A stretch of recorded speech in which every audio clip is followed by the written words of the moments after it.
Okay.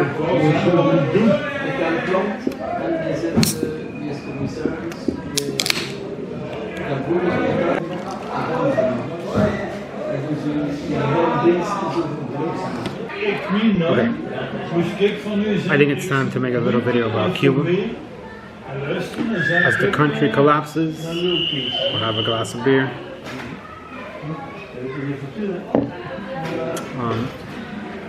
I don't really know where to start with this. This is going to be all over the place. I'm sitting in a little restaurant called 351 Bar, and there's no power. I wanted to go across the street here to get some coffee, about 2 blocks away, and there's no power. The adjacent coffee shop has no power. Can't get a coffee here anywhere because there's no electricity and there's no power. There's a guy up there on the roof just staring at me as I film this. I think I'm going to change location soon. It's a little bit too quiet in here. I wanted to talk a little bit about Cuba and everything that I've experienced this week. The people here are, to be honest, not as friendly as I remember them to be. Seems sort of like the veneer has dropped off a little bit. The humble, sincere veneer of welcoming tourists, it's long gone. Okay, so we've moved towards the steps of Padre Pico.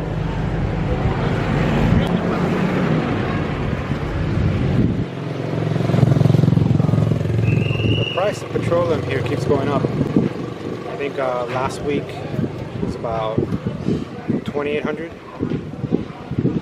and now it's about 4,200.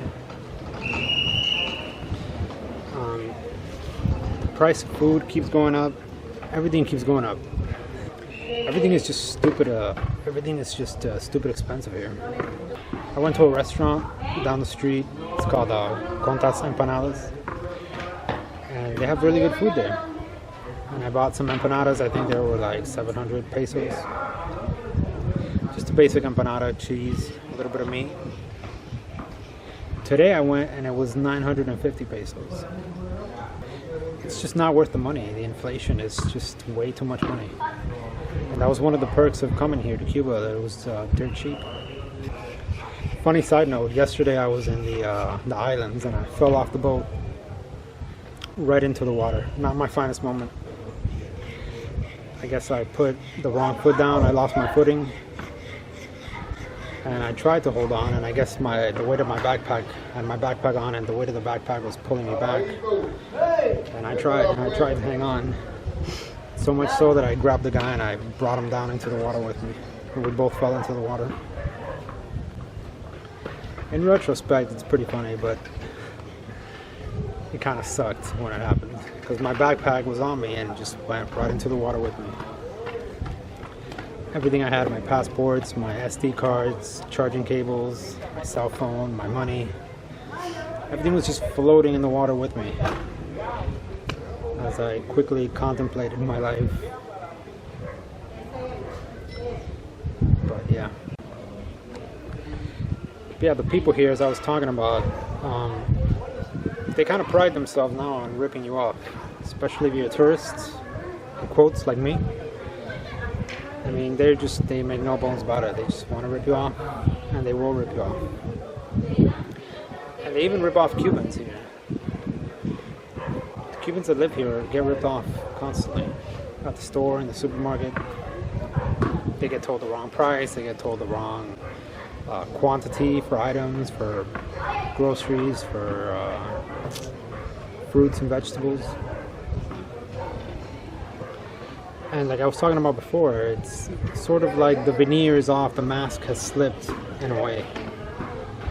You know, if you go to Italy, if you go to Venice, Rome, it's very apparent there that the people, the locals, they don't want you there. You can see it on the murals. Tourists go home. I mean, they're pretty proud about it, especially in Venice, because the whole city is being just, you know, crushed under the weight of tourism. in Venice, it's especially bad. But here now, Cuba is like the new Venice now. Cuba, they make, they don't sugarcoat it. They make no qualms about it. They're gonna express their disdain when they see you, because they can point you out in a crowd quickly. And it's just it's kind of like a little passive-aggressive aggression, or passive-aggressive disdain rather. Yeah, they don't really want you here for whatever reason. I mean, I know their economic situation sucks, and they've been going through hell for God knows how long. I mean, we all know that. We all know about the embargo, the economic blockade. I mean, this didn't happen yesterday, and I guess these people are so frustrated and so angry and bitter and just hopeless. There's like a hopelessness that you feel here. And so they just are open about it. They're just aggressive about it. See? There's a level of frustration here, especially with tourists. And there are a lot of tourists here, which surprised me. I've seen a bunch of tourists, which is something I didn't see last year. But they're just open about it. They don't want you here, they're not going to treat you with the same level of respect. They're going to rip you off. They're going to scam you. And they really just, they don't care. Like, to them, they've had it up to here. And they see all these tourists coming here with money, and they can't even get a bite to eat. So you can understand why they're angry. You can understand why they're so hopeless. And they've just lost faith in everything. But that's what I mean when I say Cuba is the new Italy now. Because you see it in Italy. You see it all the time. You see it over there in Rome. Probably in Florence too, I don't know. Definitely in Venice. But the prices and the discrimination here, especially the discrimination, is through the roof. I'm not coming back. I don't think I'm coming back, because it's just not worth the price of admission, in my opinion. Things are steadily increasing every day. The price of gasoline just went up in the past 5 minutes. And it's just incredibly, incredibly difficult to make your dollar stretch out. You go to like some bar, you go to your restaurants, or you go and buy a coffee, you go and buy a beer or whatever, and your money's all gone.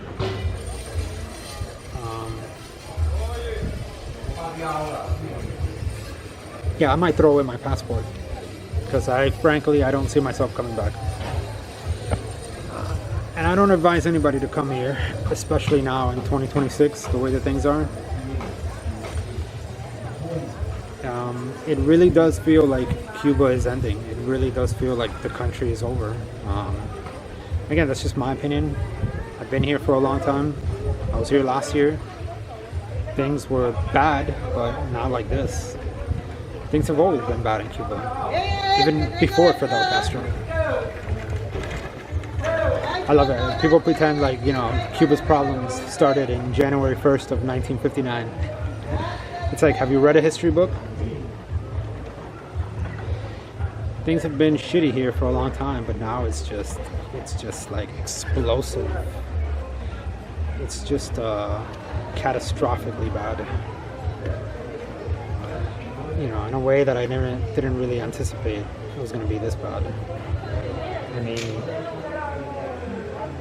they're canceling flights all over, international flights. Am I recording? Yeah. They're canceling flights all over from Canada.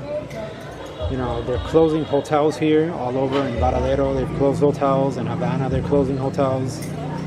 I mean, it's over. I think it's over. I think Cuba, as we know it, it's pretty much done.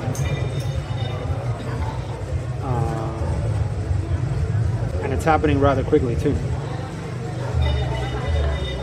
I mean, we'll see. We shall see. I don't have a crystal ball in front of me. I'm not gonna make any predictions, but if you're here, it really does feel like the country is finished.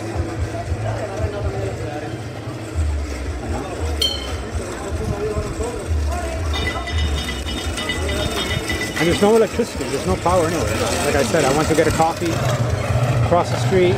didn't have any electricity. So I went another block further to another coffee shop, no electricity, and just the look on the people's faces of just despair and hopelessness. It's friggin' sad, man. It's really, really sad. It's just, you look at these people and they're just like, I mean, they've been through everything, they've had it up to here, and there's no hope. There's no hope for this country.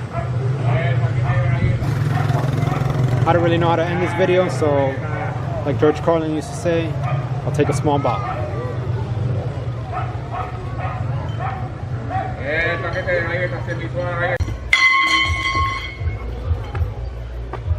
Also, just to add an addendum to what I was talking about, with the power and the electricity being off all the time, there's no water here. There's no food, there's no water. The day before yesterday, I was just walking the streets back and forth and looking to buy a bottle of water, and there was no water. All they had was beer and malt. You couldn't find a bottle of water anywhere. There was no shipments of water coming in. There's very little food. So, yeah, just to put a button on it, this might be the last days of Cuba, folks. I think Cuba is really done. Again, that's just an opinion. Things can change, but it's like being in a fight. It's like being in a fight with Mike Tyson. If I get into a fight with Mike Tyson and he starts pummeling me in the face, how am I going to overcome that? How am I going to defeat this guy? How am I going to overcome that? It's impossible. So it's impossible. It's impossible for Cuba to overcome these odds. The shit is real here, man. It's done. It's done. I honestly, I can't even believe that there's tourists here in February. I've seen a bunch of tourists. Who would come here? Who would come here?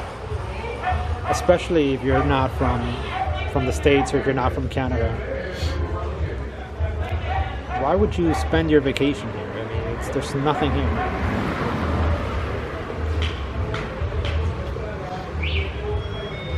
There's literally nothing here.